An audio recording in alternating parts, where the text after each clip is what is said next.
নমস্কার। আজকে বানাচ্ছি একটা নতুন রেসিপি, সেটা হচ্ছে ডাল আর ডিমের মাখো মাখো তরকারি।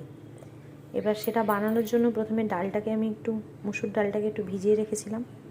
তারপর জলটা ফেলে দিয়ে সেই ডালে দেখুন টমেটো, কাঁচা লঙ্কা, পেঁয়াজ, একটু জিরে গুঁড়ো, একটু তেল, একটু লবণ, হলুদ মাখিয়ে একটু রেখে দিয়েছি। আর ওদিকে দেখুন কড়াতে তেল দিয়ে দিয়েছি, তেলটা একটু গরম হতে দিয়েছি। গরম হতে দিলেই তেলে গরম হয়ে গেছে তেলটা। এবার তেলটাতে এই ডালটা দিয়ে দেবো। দেখুন সেটা দিয়ে দিচ্ছি।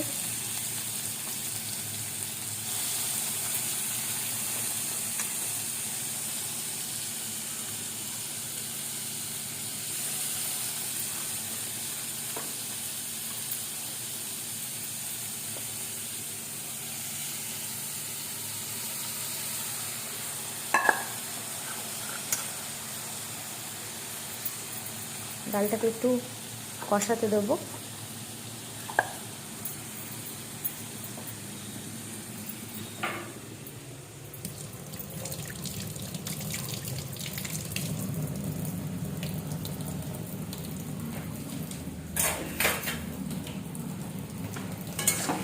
কষাতে দিয়েছি।